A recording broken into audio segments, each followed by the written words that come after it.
All right, welcome to the Gridiron Stud Show. Chad Wilson flying solo to begin the new year. No Emil Calomino.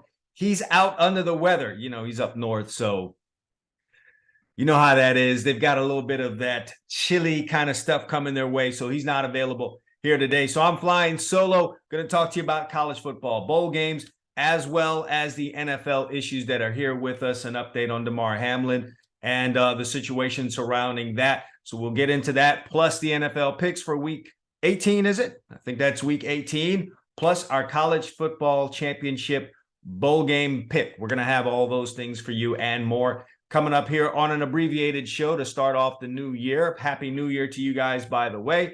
Thank you all for being loyal listeners, especially if you came all the way through with us last year through the 47 shows that we put on. We really, really want to thank you. And we're looking forward to an even better 2023 as we build our listening audience here. So before we jump into the issues today, as always, if you are not yet a subscriber to the show or my channel, because I am showing this on YouTube, go ahead and subscribe to the channel, or go ahead and subscribe to the show on whatever you're using to listen to the show right now, whether that is Spotify, Apple Podcast, or Anchor, whatever your weapon of choice is to listen to podcasts. We'd appreciate it if you'd go ahead and put us in the subscribe column. We don't want you to miss out on the next show. We're going to put out a bunch of these this year, and there'll be some changes coming up to the show. Nothing too drastic. All the great stuff that you guys love here on this show. Quite honest sports talk.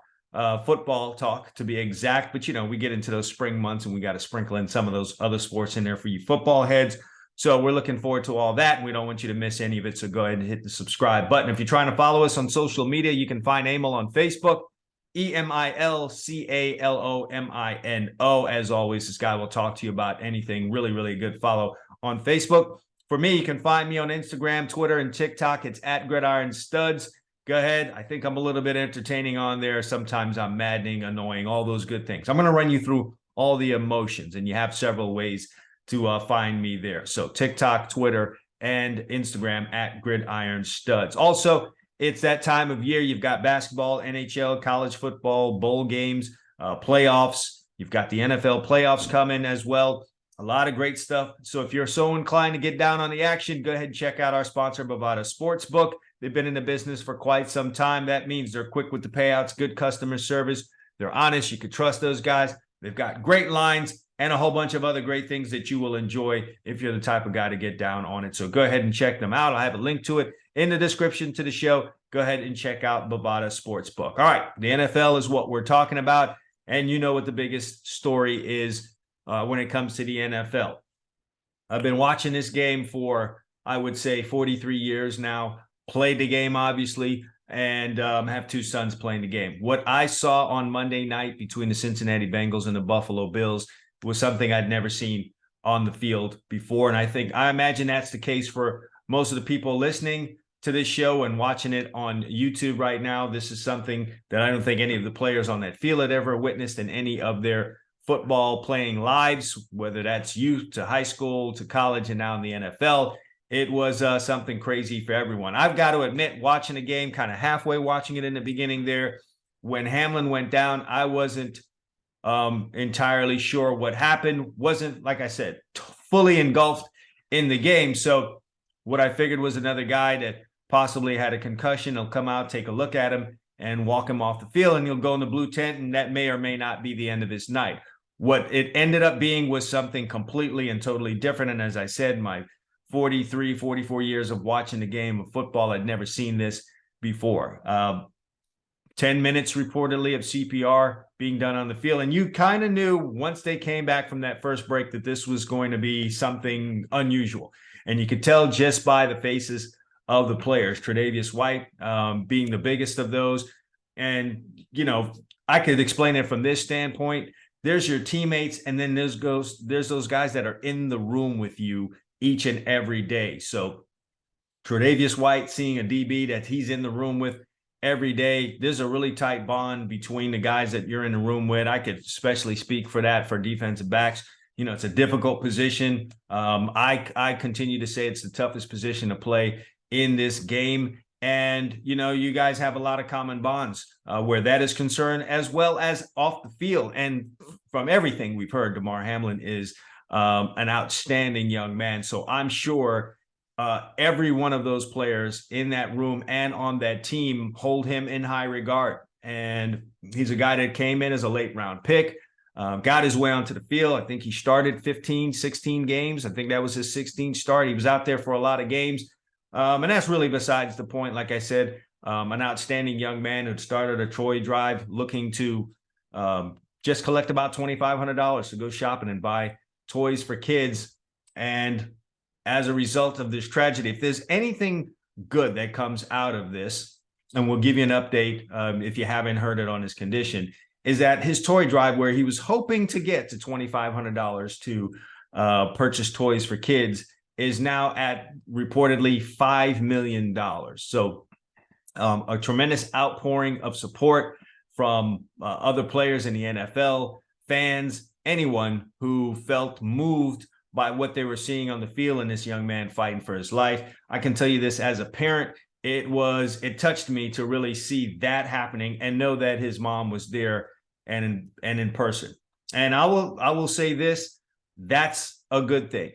You know, I can imagine being at home, seeing this happening on the field and not being there at your son's game. That would have been an extremely frantic moment. It would have been very difficult for her. So another blessing is that if this was going to happen, at least mom was there in attendance. She could come down, take the ride in the ambulance, and be there with her son immediately thereafter at the hospital as all these things are going on, and not have to get reports on the phone and then be in the air where you cannot be called. That would be maddening. I don't know where she would be coming from.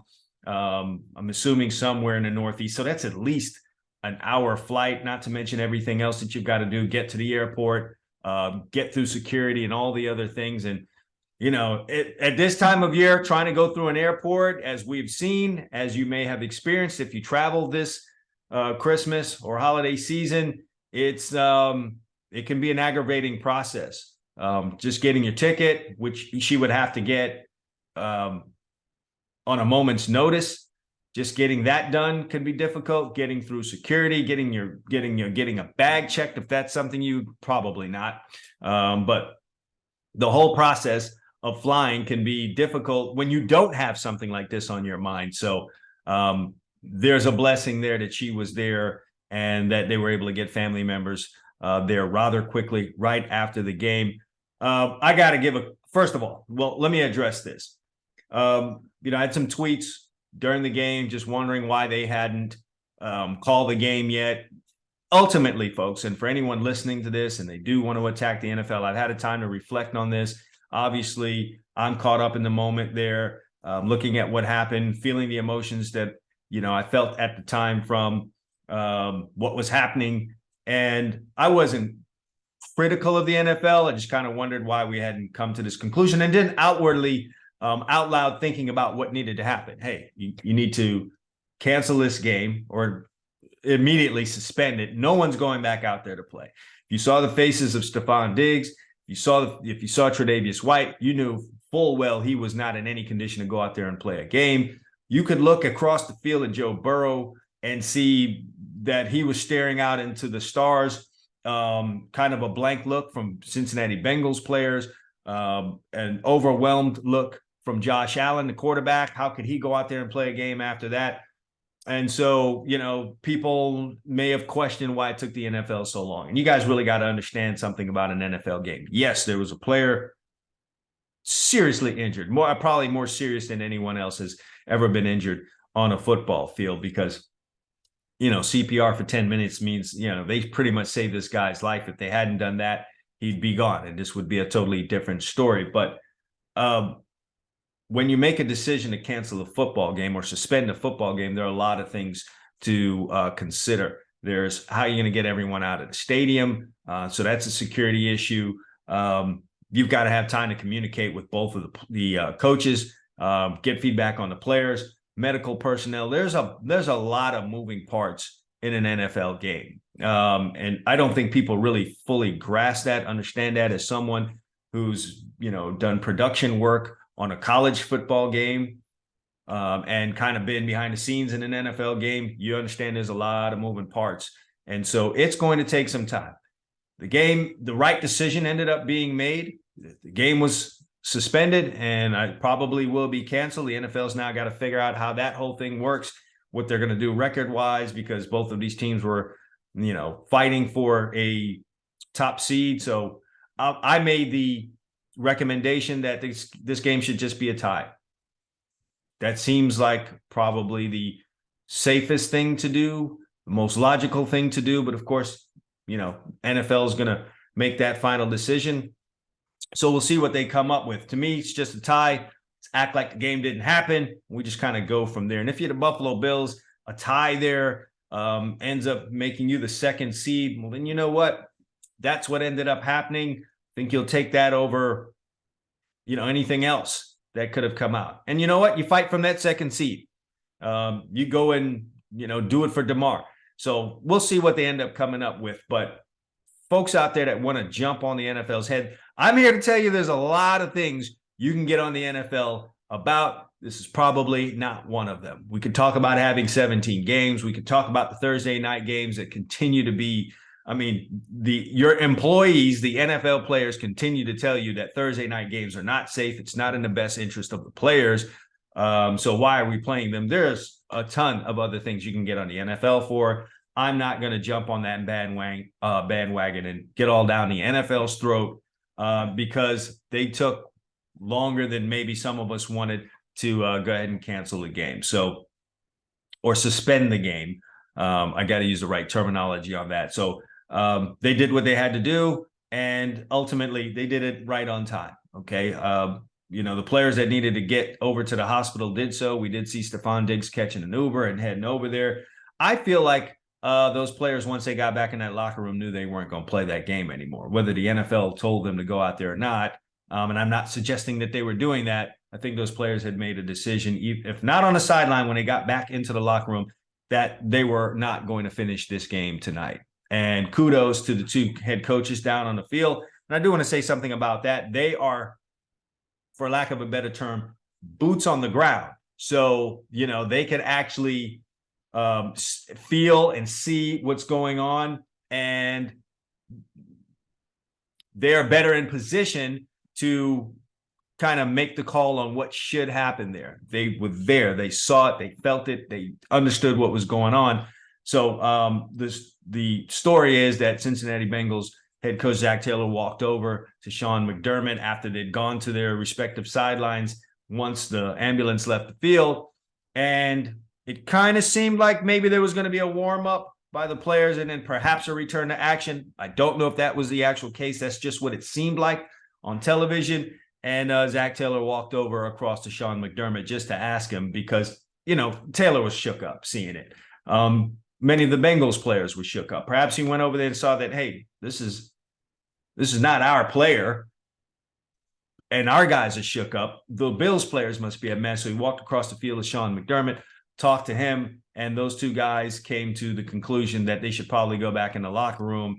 And I think at that point they had pretty much decided that they weren't going to play. Let's just see if the NFL wants to give us official word, and they waited for that, and everything worked out the way that it is.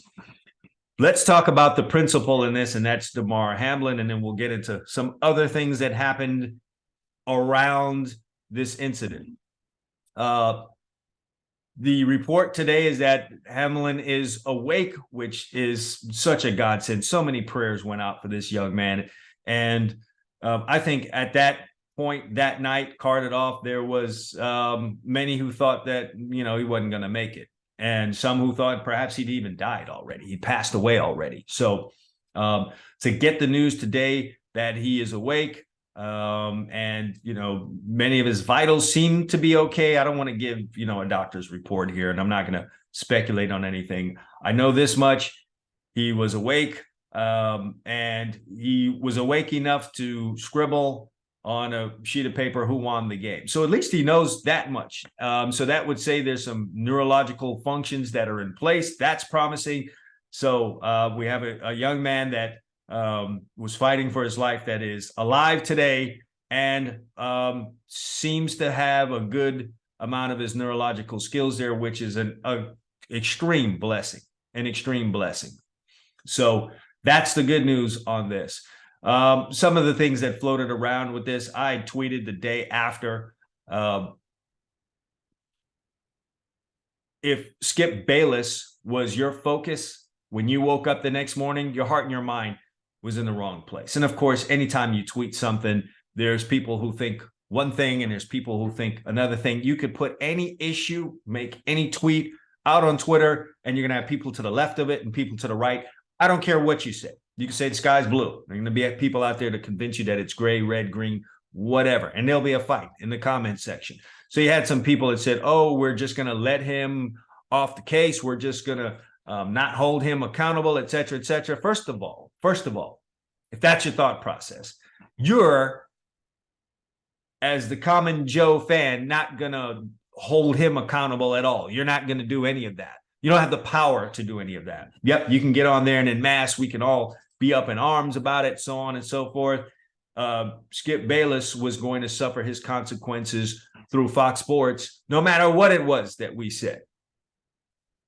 All right, that's number one. Number two is I have started to realize more in the last couple of years than I had in any time previous before, that people will just have a knack, whether intentional or unintentional, to insert themselves into every, high volume situation and kind of make it about them some kind of way.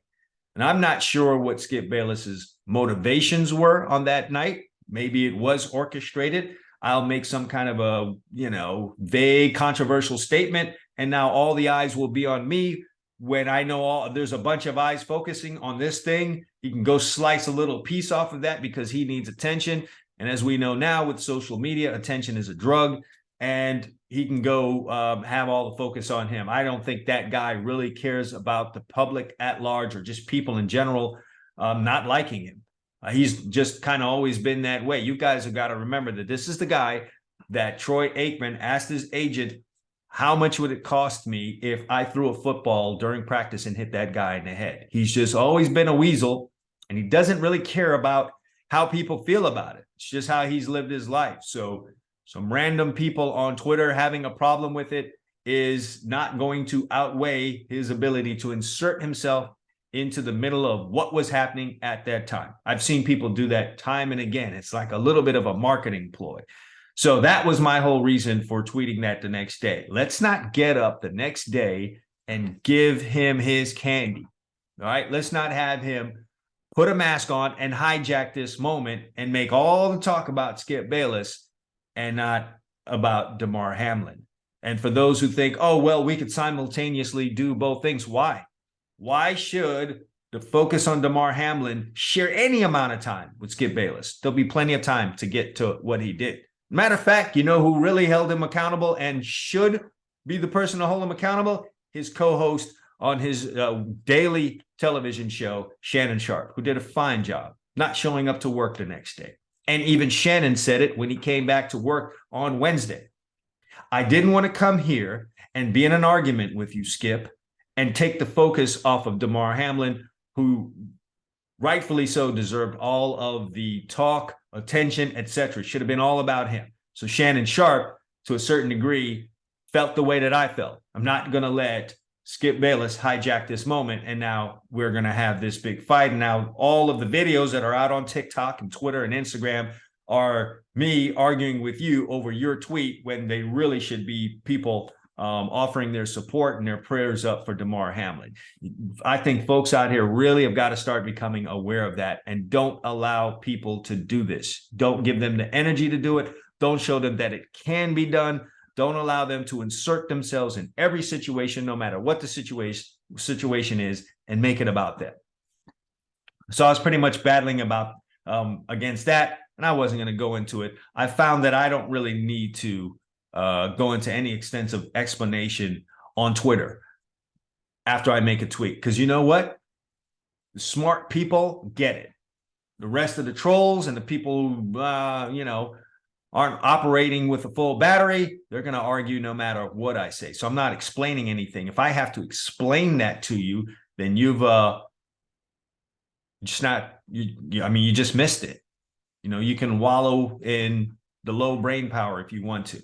That's really what I was about.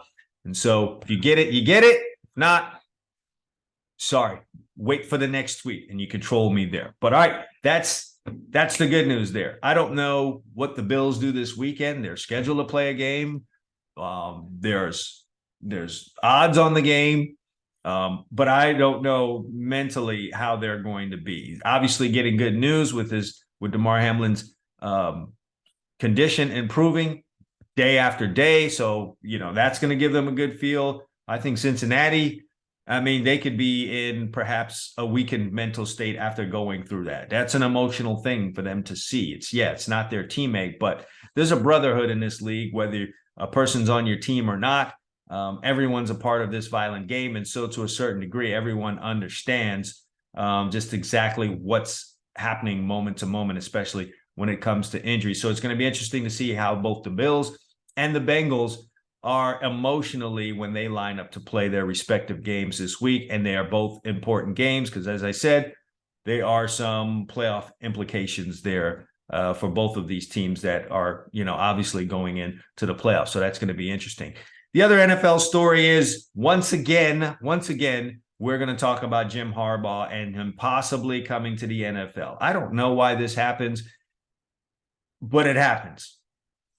Last year, got into the college football playoffs. Everyone's happy, and he makes an early exit. Georgia bounces him out in double-digit fashion. They really got dominated in that game, and then immediately after the game, the talk was Jim Harbaugh might go to the NFL, might go back to the NFL. I'm not sure who starts this talk. I don't know if it's the Harbaugh camp, if it's his agents, if it's Harbaugh himself, or if it's just the media speculating because that's what they love to do.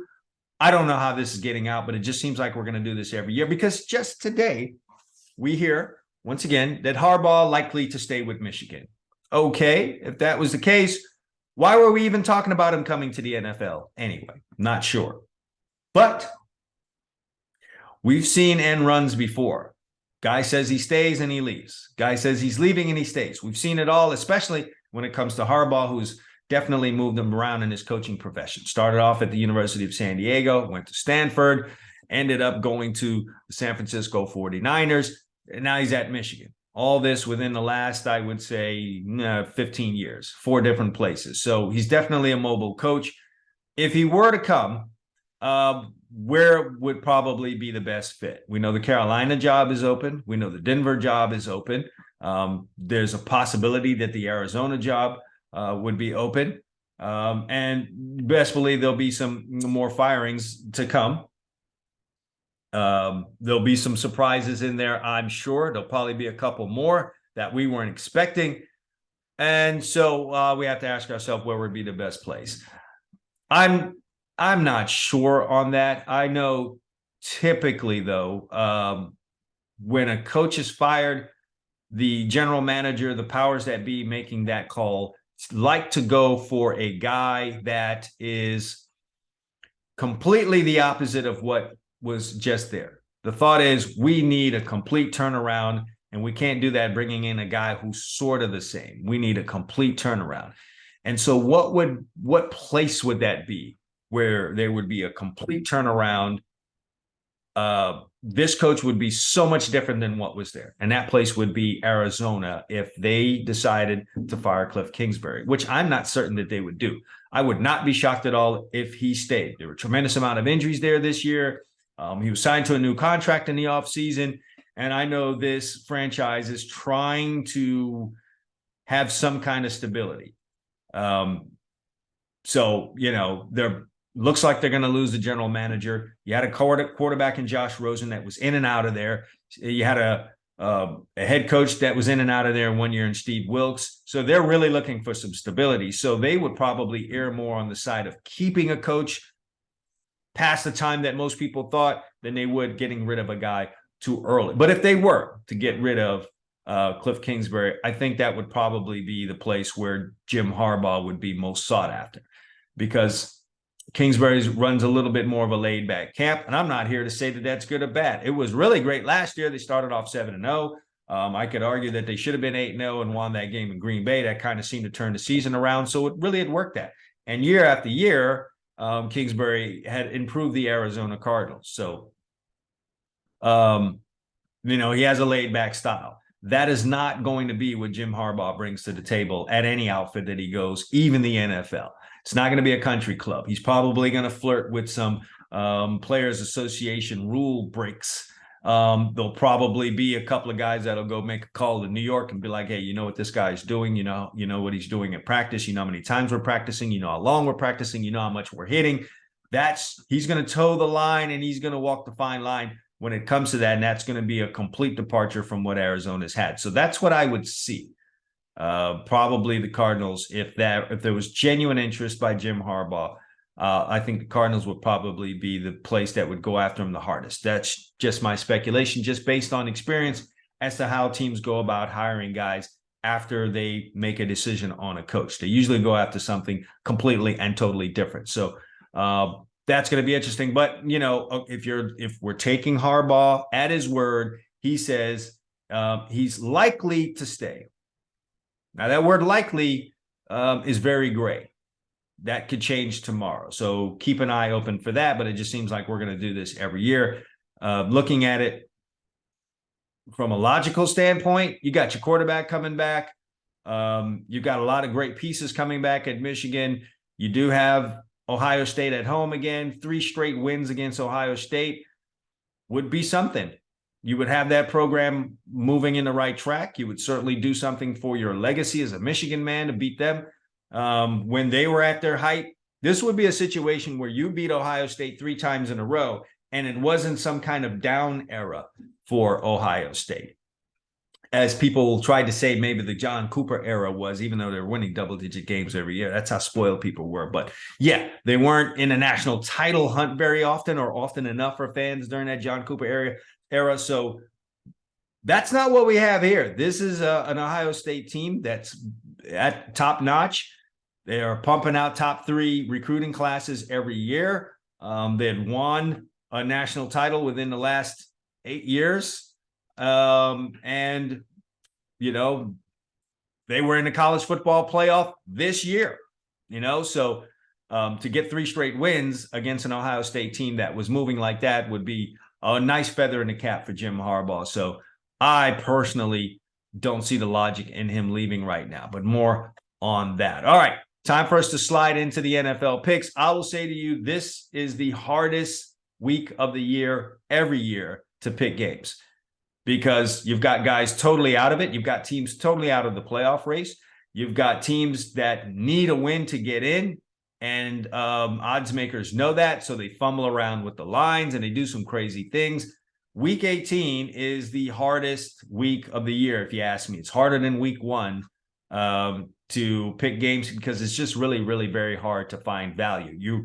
When you're looking at games and you see one team, and we all know one team has to win and the other team seemingly could care less, the odds makers take advantage of that and have a really inflated point spread, so you don't even get value in that.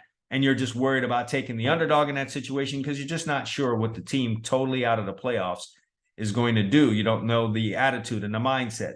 Do they drive to the game in a Ryder truck ready to pack up the season, or do they come there with their hair on fire ready to ruin someone's playoff dream? So it's very difficult to find value in this week.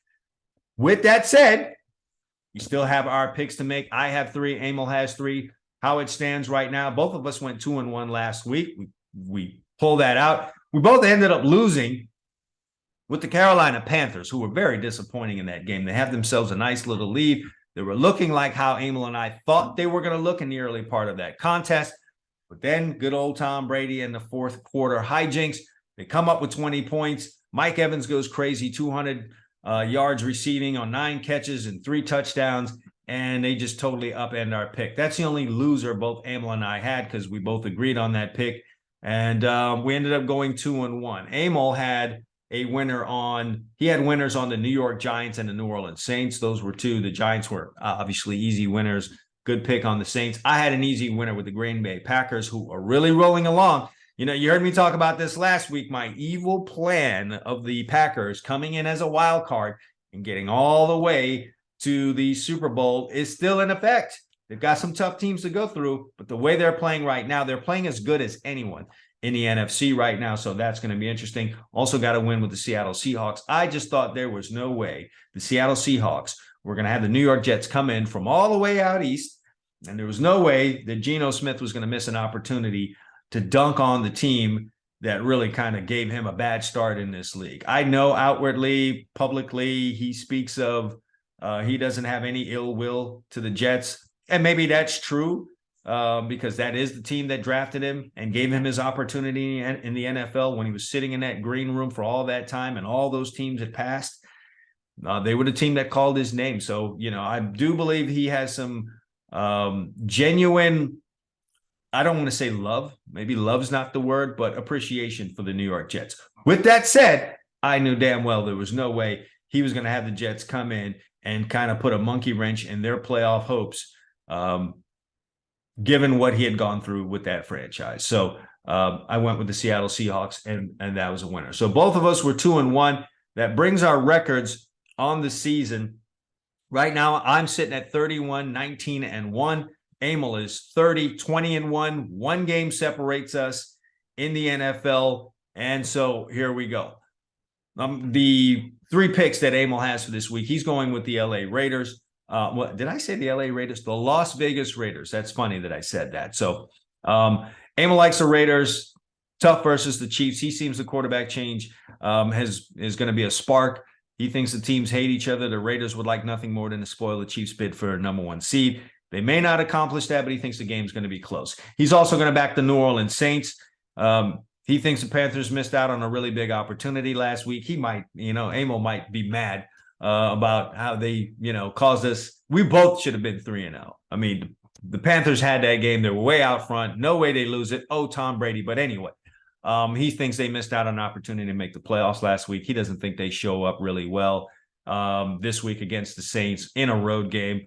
And he's probably right on that. So he's going to back the Saints as 3.5-point favorites. And then he likes the Browns against the Pittsburgh Steelers. Doesn't like Mike Tomlin to continue that never had a losing season streak.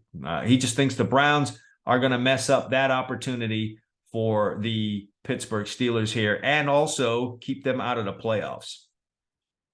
That's how Emil sees it. Here's what I'm going with. I'm going to back the New York Giants. The Giants are one of those teams that are out of the playoff race.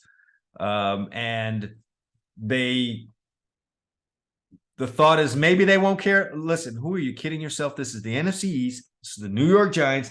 This is the Philadelphia Eagles. And anytime they play, it's up there. Oh, by the way, I didn't mean to say they were out of the playoff race. They've already solidified their position, so they don't really need to go play a bunch of guys. That is besides the point.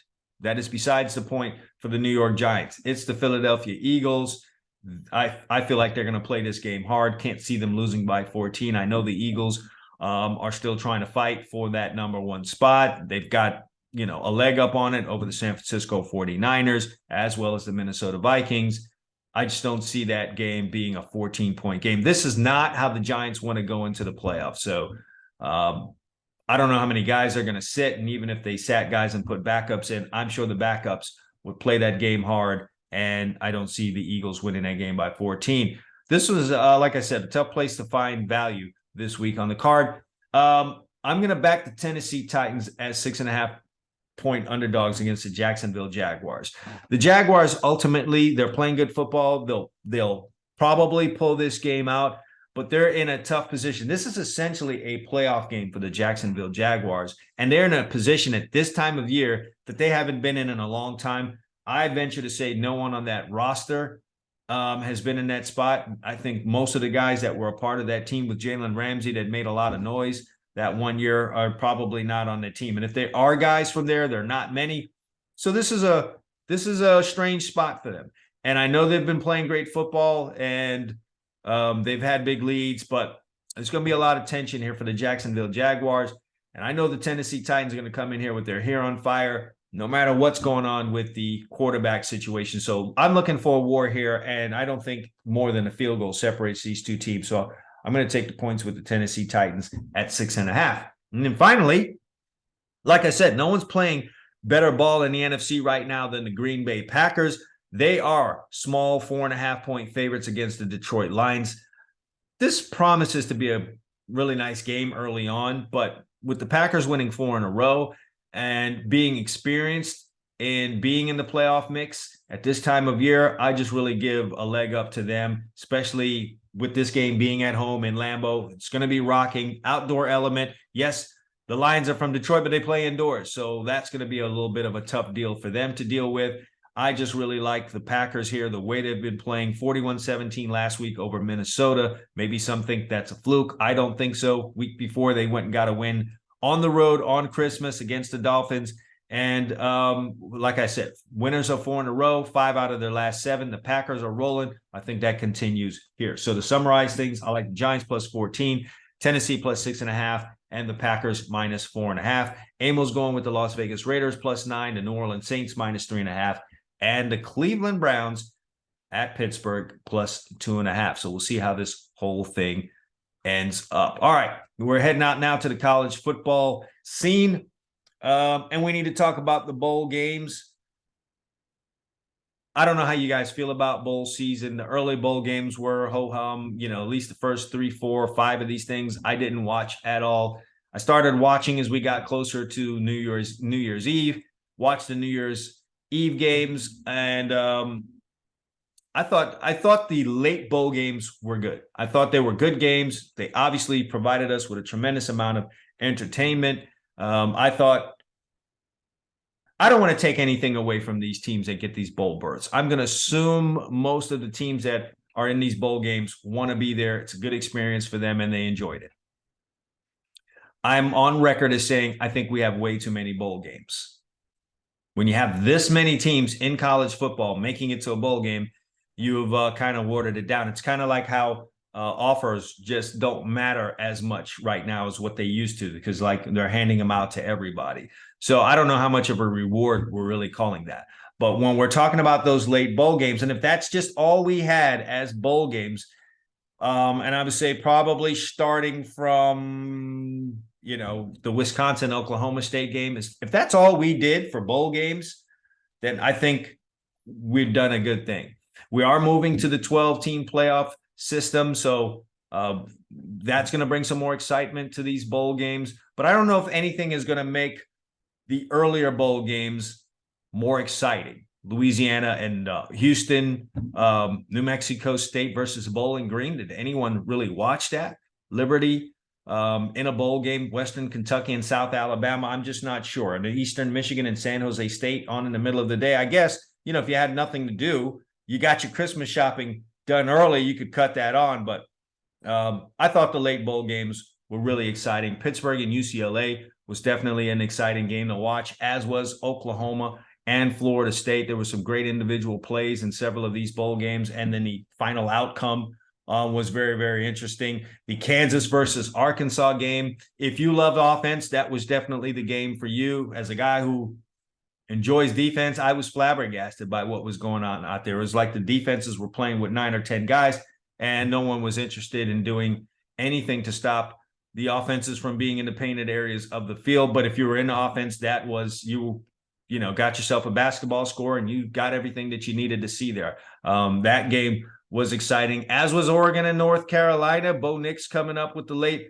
heroics. Notre Dame and South Carolina came down to the wire. A lot of great things happened there. How about Tennessee? Tennessee is going to be a problem, folks. If you're a Gator fan or one of these other fans in the East that really, really hates Tennessee, Georgia fans, or maybe even you Alabama fans from the West, Tennessee's going to be a problem. You guys had better get used to that. I watched this Tennessee football team lose their Heisman Trophy candidate quarterback. And yes, they had a nice backup guy who's going to be the starter anyway, but he came in there and they didn't miss a beat. They went out there and cut Clemson to pieces. What are we to make of Clemson? Is the run over? Can they reclaim it? I'm not sure.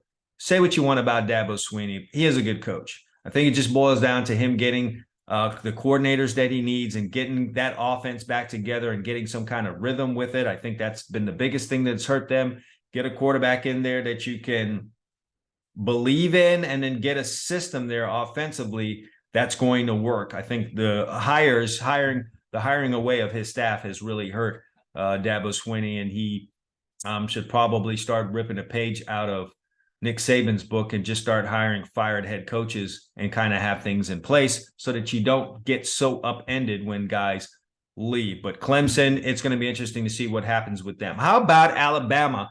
With folks, including myself, wondering just what kind of motivation they were going to have going into a bowl game that you could tend to say might not be very motivational for them. They're used to being in the college football playoffs. And a lot of times I've seen teams enter in a situation like this where they are just not motivated to be there. It's just not what they're used to.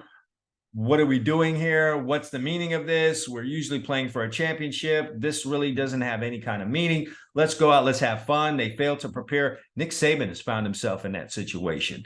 And that happened early on in his career at Alabama, and he took a loss for it. And I guess, listen, this is why this guy's the best coach of all time. Learn from it. Really impressed upon the players the importance of maximizing their value by not only playing in this bowl game, but playing in this bowl game at a high level. Convince these guys of doing this. A big part of your job as a college football coach, as any coach, but especially as a college football coach, is keeping your players motivated, because there's so many things out there to distract them. Transfer portals, NILs, future NFL dealings. And somehow Alabama was able to overcome all that and really trounce a good Kansas State team. People will look at that final score and see 45-20 and kind of lose respect for Kansas State. You shouldn't. Alabama played like Alabama. Alabama kind of made a case for themselves being in the college football playoffs until those actual college football playoff games were played. And then everyone in their right mind could say the right four teams were in this thing. But Alabama played lights out. That's a good sign for them going forward.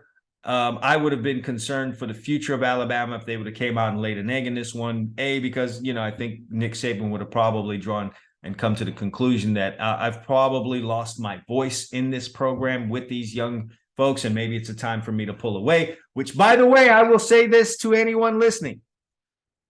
Yes, Florida Gator fans can be some of the worst out there. They're a spoiled bunch from the urban years. Very difficult. And they get coaches fired. And yes, we could say things about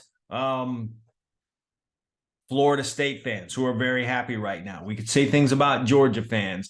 We could say things about a number of fan bases out there. University of Miami fans not being realistic, et cetera, et cetera. That's kind of what I see on my timeline. So, if I left anyone out that could fall into the really bad, really spoiled fan base. Basically, the spoiled fan bases are anyone that won national championships in that 2000 era and have not been able to raise the trophy now that we're into the college football playoffs. Those are the most spoiled fan bases. Those are the fan bases that are getting their head coaches fired every 2.5, 3 years. I'm here to tell you guys right now that the day Nick Saban leaves, Alabama's fan base is going to be the all-time worst. I already saw complaining on a ridiculous level this year because they had lost a couple of games and they weren't going to be in the college football playoffs. It's like their birthright. You understand that there'll be down years? Not these Alabama fans. They just don't understand it. So they were already attacking the teams, the players, and Nick Saban the day he leaves and heads out. You guys had better be ready to watch hell unleash in Tuscaloosa and all parts in between from Alabama fans. But that's delayed because Alabama went out and handled their business against Kansas State. And we don't really what more can we say about the two college football playoff games? TCU absolutely surprising everyone with what they were able to do offensively against Michigan. 51-45 is not the final score anyone out there predicted. I would dare anyone to come out and tell me they had TCU scoring 51 points or had TCU scoring more than 40 points against that Michigan defense that had been tough all year long. So TCU is worth their weight in salt. They showed that. They've been, much maligned all year long. I didn't think much of TCU. And if you go back and play our college football preview show that we had, Amel was higher on TCU, much higher. He thought they'd be a really good team. He thought they'd be a double-digit win team. I don't think he thought they had a chance to beat Michigan in this game. But they did it. Explosive play after explosive play, and that ended up being a really, really great game. only to be topped by the nightcap, which was Ohio State and Georgia. Ohio State coming out and playing with their hair on fire, looking like a team really motivated. They really look like a team that lost their chance to win their conference title and got into the college football playoffs. That's the way you're supposed to play. And Ohio State really looked like they were on their way to a shocking win, but you can't trust college football kickers. And really, at the stroke of midnight, Eastern Standard Time, that football landed on the turf the same time the ball down in New York landed, and the Ohio State Buckeyes turned into a pumpkin. Their chance to win and get into that college football final against all odds fell to the wayside as their kicker hooked it, and they were not able to upend the Georgia Bulldogs. I know there are a lot of Georgia Bulldog haters out here that just really hated to see that happen. Boy, were they just so disappointed in that Ohio State kicker. That's probably where most of the venom came against that kicker, because I know how SEC fans are. They don't want to see Georgia with any kind of a chance to get back-to-back national championships. I mean, it was so much fun to jump on Georgia anytime they had something to say when they had not won anything since 1981. It was easy to throw sand on those guys. You can't anymore because they've reached the mountaintop. And if they reach the mountaintop again, back-to-back, you are not going to be able to say anything to a Georgia Bulldog. So thanks to the Ohio State kicker, he has kept that alive. So that was a case. Really, really great bowl season. Even the couple of bowl games that were after that, the college football playoff games, the bowl games played on January 2nd, by and large were good. I'm not sure what that is that Purdue did. That was an embarrassment to the program. I don't understand how you come out and play that way. To lose 63-7 to LSU was just absolutely crazy. Yes, LSU is a solid football team. I maintain that LSU is probably going to win a national championship here in the next 5 years. I've continued to say that, but my goodness, 63-7. What did you guys do all bowl week? Did not expect that at all from Purdue. They were one of my bowl game losses, one of the small handful of bowl game losses that I had. We'll talk about that in just a minute. How about Tulane? Behind late in the game against USC, you're figuring you're done. You're Tulane. This is USC. They have a lead late. They're going to close you out. Didn't happen. I was so impressed by USC in the early part of this game because you know what? You're used to bigger things. You're USC. There's tiny little Tulane from this small conference. We should knock these guys off. And usually you get a team come out and lay an egg in that situation. But Lincoln Riley had his guys fired up early. They jumped all over Tulane. But kudos to Tulane for not sitting there and saying, yeah, this is what should happen. Let's just take our licks and go home. We were happy to be here. No, the Green Wave turned into a fight and ended up coming back and winning this game. And now USC is left to think, what do we have defensively here? We look really good on offense. We've got this Heisman Trophy winning quarterback. We're going to be all right offensively, but what are we defensively when we give up 46 points to the Tulane Green Wave? And not only that, we do that late in the game. We give up 32 second half points, 16 points in the fourth quarter. There's a lot of questions that need to be asked on the defensive side of the ball there for USC. We know recruiting is going well. They're going to need to pick things up on that side of the ball if they're going to obtain all of their goals, especially with them moving to the Big Ten. Penn State, a bit of a surprise handling Utah the way that they did. I guess Utah was out of gas. I thought they would be more physical in this game. But that's just not the way that those things worked out. All right, let's talk about the national championship game. Obviously, Emil is not here, but he did let me know he likes TCU plus the points in the game. And folks, I'm just going to have to agree with him on that. That's an awful amount of points. It's almost to the point of the line being scary in saying that odds makers playing a trick on us here. Do they know something? Sometimes that gets tricky. Sometimes they are, they do know something and you need to go with them. And then other times they play games with you based on what you saw there, based on how TCU fought in their game against Michigan and their ability to show an explosive offense that can maneuver down the field against tough defense, which is what Georgia brings to the table. Nothing there suggests that they should be damn near 2 touchdown underdogs against Georgia, especially when you look at that Georgia team getting pierced by the passing game of the Ohio State Buckeyes. Nothing there out of those two games suggests that TCU should be a 13-point underdog. I'm going to just go with my instincts on this one, and I think, I think Emil definitely agrees with me here.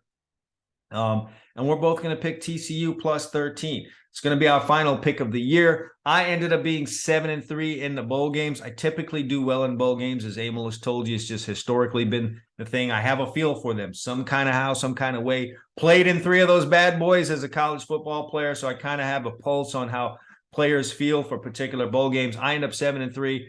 That brought my record close to 500 because I had a bit of a miserable college football season, but I ended up at 25, 26, and 1 pending this game. And Emil went 5-5. He's typically good in the bowls as well, but just not, things didn't come together for him. He ended up going 500 in the bowls, 5-5. So he ends the regular season, let's say, at 25-27. And so that's where we stand on this thing. And we're both on TCU in this one. I can't see it any other way. And like I said, he agrees with me on that. So that's coming up on Monday night. That's going to be a fun game to watch. Odds makers are saying maybe not so much, but I think that's going to be a really, really fun game to watch. Watch TCU's offense operate against yet another tough defense and see if Georgia can close some of the holes that Ohio State opened up. I definitely feel like TCU can see enough on that film of that game between Georgia and Ohio State to see areas where they can attack, ways to go at Georgia where you maybe did not see that before that. Georgia, had another season where they went out and dominated most of their opponents.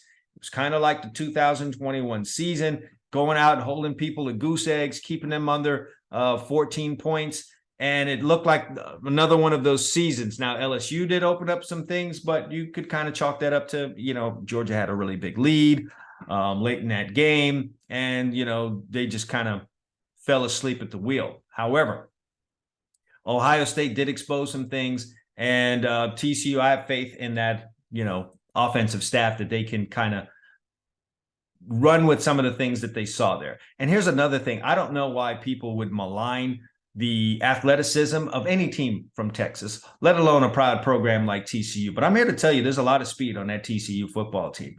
There's a lot of speed on both sides of the ball. And if Georgia, in any way, shape, or form, wants to not respect that, well, they're going to find out a very hard lesson, the kind of lesson that Michigan found out.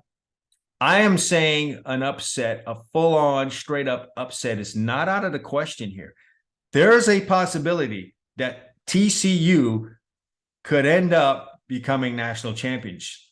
That opportunity is there despite what the odds makers are talking about. So it's going to be interesting to see what happens in this game. I think it's going to be closer than the odds makers are saying, and both Emil and I agree on that. All right, I'm getting a little redundant here. I did say this would be a bit of a quick show. I don't know if I accomplished that. I think I went my normal overtime because once I get to talking, I get to talking. But again, if you haven't had a chance yet, go ahead and subscribe to my channel on YouTube. Definitely subscribe to the show if you're listening to us on one of the streaming services for podcasts. We're going to have some fun this year. We're going to do some really, really great things, and we're up and at 'em and ascending here with the Gridiron Studs show. So we're definitely going to be doing some things here that you're going to want to be a part of. So go ahead and hit that subscribe button, and let's get ready for an exciting week of football. Again, great news from Damar Hamlin. Young man seems like he's going to pull through. That's the greatest news that we have had this week with all the craziness that's going on. Really great to hear that. All right, so we're out of here. I hope you guys enjoy your weekend. Enjoy all the football games. Enjoy the national championship game on Monday. For Emil Calamino, I'm Chad Wilson. Thanks for watching and listening to the Gridiron Stud Show. See you next week.